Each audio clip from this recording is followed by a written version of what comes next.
just wanted to start out again by introducing myself. I'm Jennifer Chan. I'm a medical oncologist at Dana-Farber Cancer Institute, and I've had the privilege of being the president of NANETS for this past year.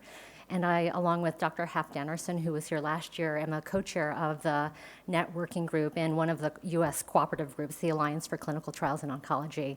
So I'm also very privileged to speak about meaningful involvement of patients in NET research. And again, just wanted to start by thanking everybody in the room for all that you're doing for the NET community. And also wanted to thank Theodora, Stephanie, the whole INCA community for this invitation to join you today and to be part of this conversation. So these are my disclosures. And I really just wanted to start out with this very simple graph that shows how much research has evolved and increased over the past couple of decades. I just a couple weekends ago did a very quick PubMed search using simple search terms like neuroendocrine and carcinoid, and found that there was a threefold increase in the number of neuroendocrine-related research publications since 2000. And I think this really speaks to the growing interest and awareness of neuroendocrine cancers, as well as advances that have been made in technology that has facilitated research, as well as treatment that has increased the number of studies that we've been doing to investigate these options. So we've seen research advance across the entire cancer research continuum, and this includes basic science research, really aimed to understand some of the fundamental aspects of cancer biology and really provide a foundation for some of the advances that can be made. Clinical research, which is what I primarily do, which is research involving humans that aims to assess efficacy as well as safety of treatment. This is usually done through clinical trials as well as observational studies looking at certain outcomes. There's also translational research that really bridges what we see in the basic science labs and what we find in clinic, and helps us to understand whether lab discoveries can and how they translate into what we're seeing in clinic, and even vice versa, some of our clinical observations, and then trying to understand fundamentally what's driving that. There's also important population-based research that aims to explore why cancer exists in certain communities, some of the factors that affect delivery of care and outcomes in populations. And I think we've been seeing some of the epidemiologic research highlighted this morning about the increases that are observed in the incidence and prevalence of NETs.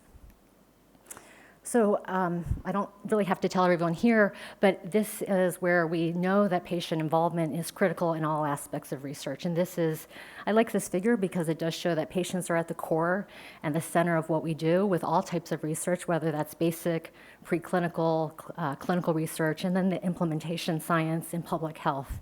And the reason why patient involvement is so critical is that we increasingly are recognizing the value of this lived experience that both patients as well as their caregivers have.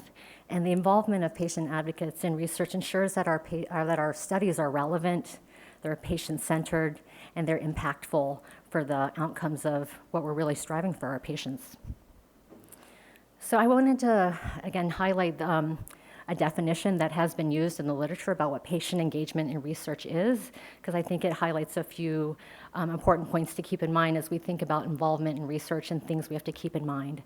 So engagement has been defined as an active, meaningful collaboration and interaction between advocates and research across all stages of the research process, not just at one time point.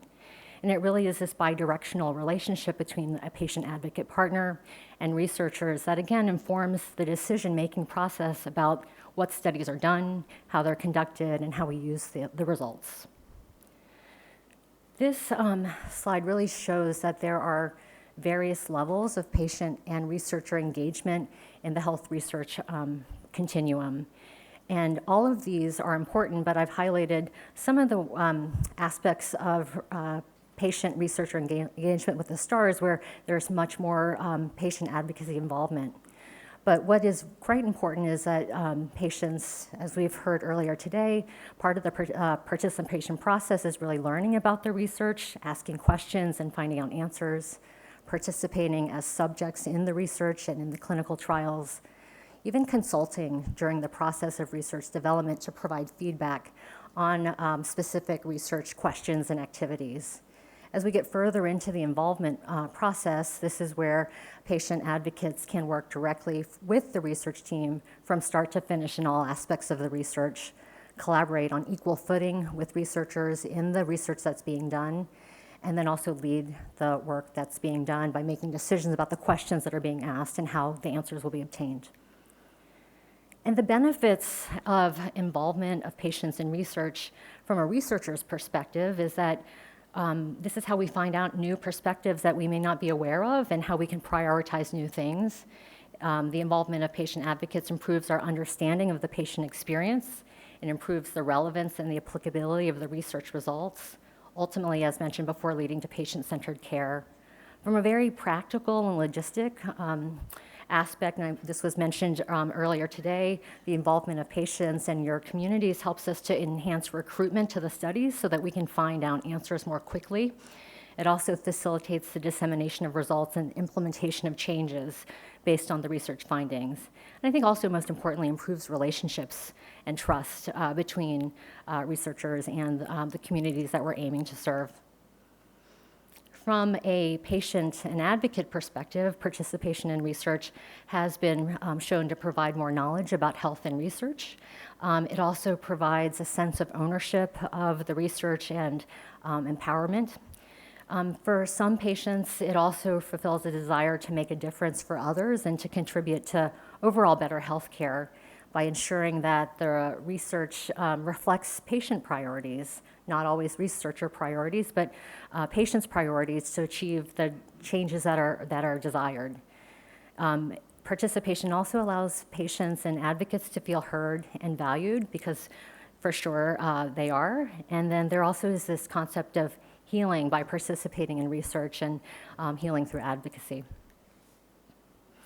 Much of the involvement of patients and advocates in research has been in the clinical research realm. It also occurs across all of the other types of research, but most of what we've seen focuses on clinical research and in many cases clinical trials. So this is what I'll focus on for much of my talk.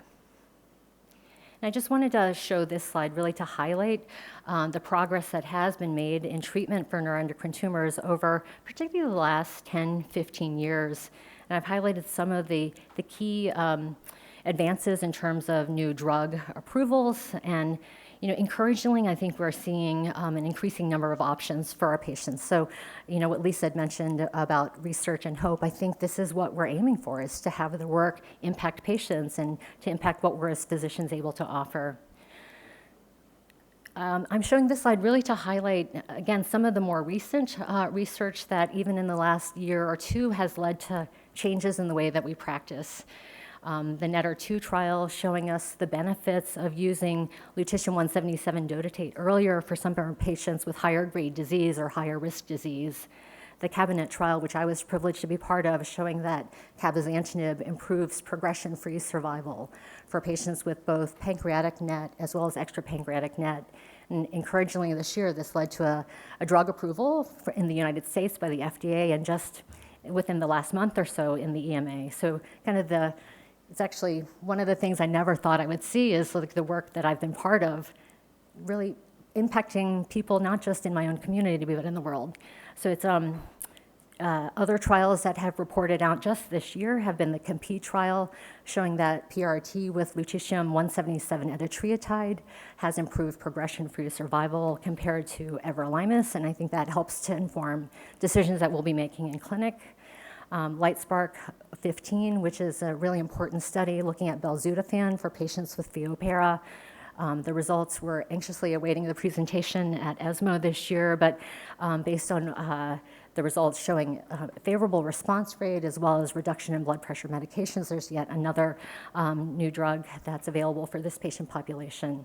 So the work we're doing is impacting patients, and I think the one other thing I want to point out is this is just highlighting a few of the recent trials, but there are so many trials that are ongoing now looking at other novel treatments. I think some of our industry partners are involved in these studies, and we're all anxiously waiting the results, but some of the agents are somatostatin agonists, the alpha-emitting radionuclides, novel tyrosine kinase inhibitors, cellular therapy like CAR-T, bispecific T-cell engagers, antibody-drug conjugates. So I'm confident with the work that is coming down the pipeline that we'll see that timeline I'd show you expand even more.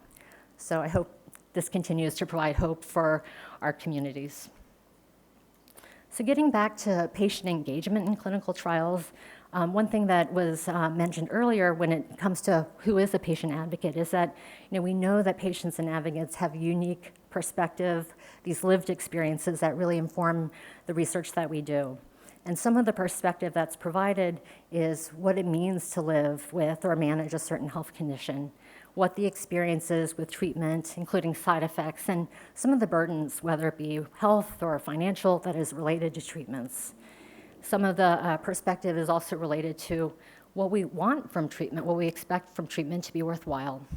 It's also important to hear information about what the tolerance for certain risks and side effects are so we can think about weighing risk-benefit.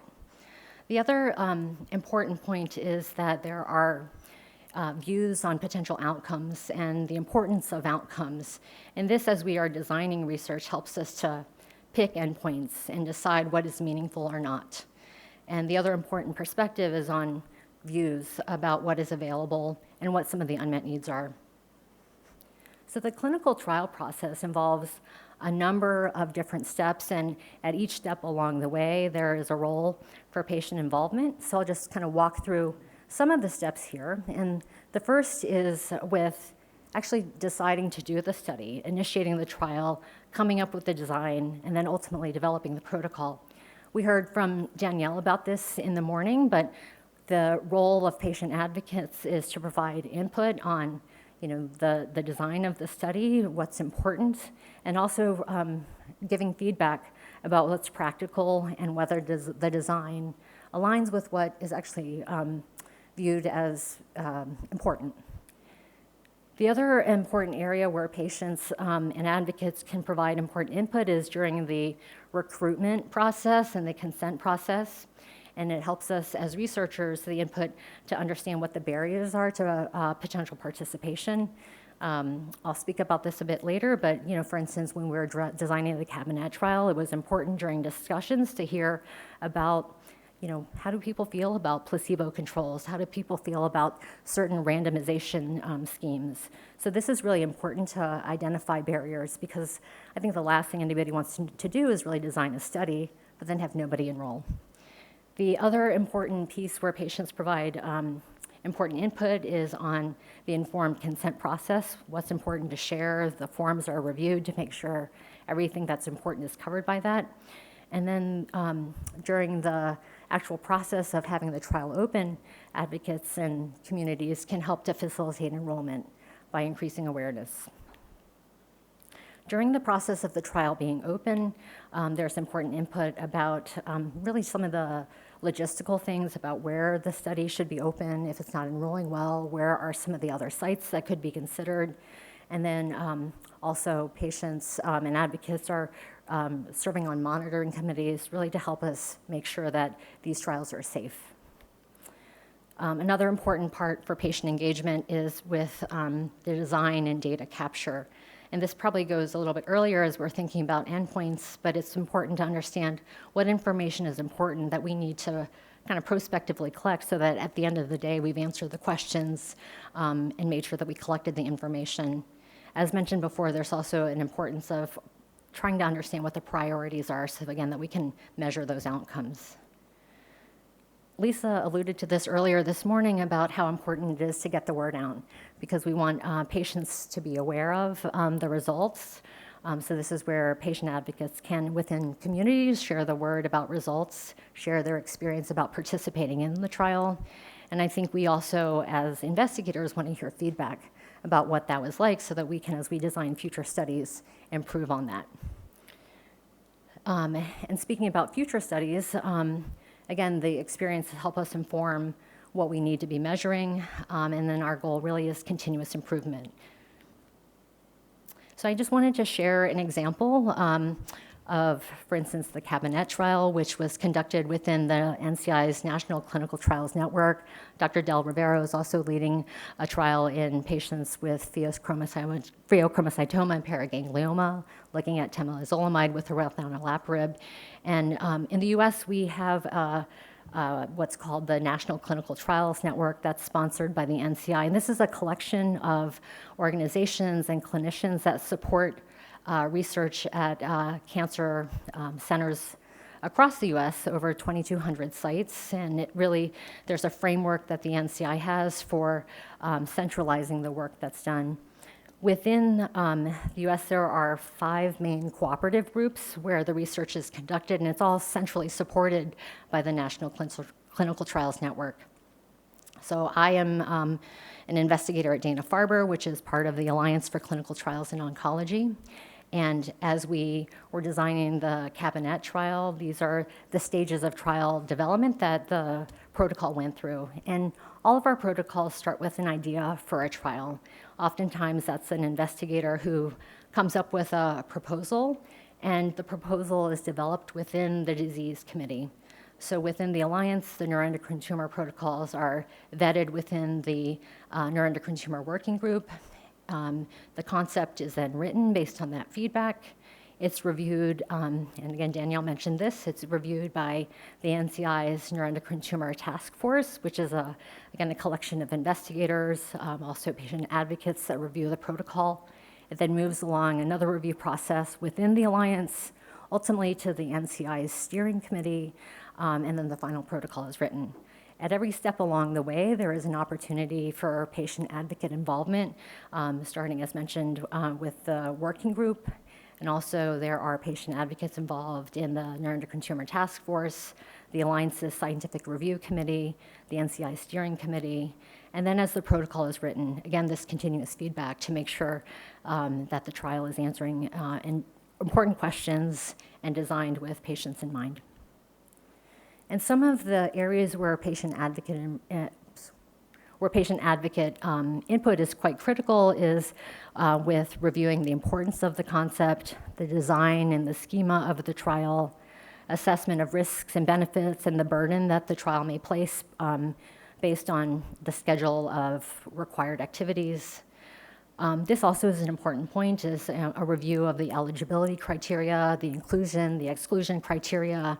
We really want to make sure that we have input on elements that will make sure that the trial is representative of as many patients as possible. Some trials where the exclusion criteria are so tight or the exclusion so broad, you at the end of the day have a result, but it may not apply to everybody that you want to be able to treat.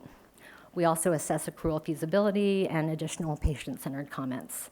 So these are very helpful elements during the protocol review process. There has been work done also not just on where can patients be involved in the research process, but I think also importantly making sure that it is meaningful. And I wanted to highlight one study related to neuroendocrine tumors that involved 19 experienced patient research partners in Canada to explore experience and preferences for engaging with healthcare teams. And the paper highlights elements that are important for the engagement process. And this is the research environment, making sure that this is a team atmosphere where all voices are heard and where people feel like all voices count. What's also important is the expectations for everybody who's part of the team, especially patient advocates. What is the definition of the role? And also making sure that during the whole process there is some closure, that everybody knows the outcome of the research that's done. There's also a need for support, and that ranges from concrete issues like financial support, administrative support, and also importantly, and I think Michelle, you'd mentioned this about preparation for the role. There also is a need for people to feel valued, so this mutual benefit through patient participation and co-learning from one another. So I just wanted to highlight, again, some of the challenges, some of the things that we think will enable engagement to be meaningful. Some of the challenges relate to infrastructure and resources, time and logistics for patient advocate involvement, training, communication barriers, this risk of what's been referred to as tokenism, where patients are involved in the research process, but they don't always feel like they're contributing, or they don't know what they need to be contributing. And then there also is researcher resistance, where researchers may not necessarily be as open and welcoming of patients into the environment. But I think one of the, some of the things that can help overcome some of these challenges are, and I won't read through the whole list, but ensuring that there are sufficient resources, establishing mechanisms to involve advocates early, not just at the end as results are being reviewed, but really involving advocates throughout that entire course of the research process, training and support, making people feel valued by acknowledging their contributions and committing to change and learn about the research through evaluations that are being done. So again, there is a range of activities, a range of meaningful involvement of patients in research, and I just wanted to highlight again some of the things that we've talked about during my talk today, but as well as things that we've heard about through the entire morning. And some of that is shaping research initiatives by collecting information about what the needs really are. Once a project's been developed, providing input on that research project to make sure that we're looking at the right things that will impact patient care. Some of the logistical things are making sure people are aware of the opportunities to participate in review committees. It's not just clinical trials where advocacy is important, but also working on guidelines and quality initiatives that shape the care that we're delivering and the implementation, and then partnering in patient-centered outcomes research. And I don't need to tell everyone here because you're doing all of the work that I've talked about, but I think we've seen, even over the last several years, an increase in patient advocacy involvement in research. And as we look at publications that are coming out, the number of studies that have advocacy involvement or that are advocacy-led has been increasing. Some of these studies we've already heard about today, but as we look on the right side of the screen about clinical trials that are going on, that top one, Josh Mailman, is a member, a patient advocate member of the steering committee that is involved in kind of review continuously of the trial that's going on and even involved in the design of the trial. Some of the other research that's being done related to trial involves like these survey results to, again, make sure that we're capturing patient experience. And as mentioned before, the types of research and work that's being done extends to clinical guidelines work where, again, it's so important not just to hear the voice of the physicians, but the patients. And I just want to commend everybody and thank everybody for their participation in this type of work because it really does influence the way we care for patients. So in summary, patient advocacy provides critical input on all aspects of research, but it's something that we really need to plan for. So as researchers, we're designing trials, we need to plan for and provide sufficient resources for patient advocate involvement. The roles should be defined, and its training also is necessary. So it is really great to see the workshops that have been developed so that we can increase the pool of patient advocates who are involved in research so that we're hearing not just one or two voices, but many voices to reflect the neuroendocrine patient experience. Collaboration and partnership with everything we do, but especially with research, is key. And then ultimately involving the voices of patient advocates enhances the design of trials that are done, the impact of research studies, and it helps us to achieve what we really want, which is improved outcomes for patients. So I will end there and just wanted to thank you for the invitation, and I'm looking forward to continuing this dialogue.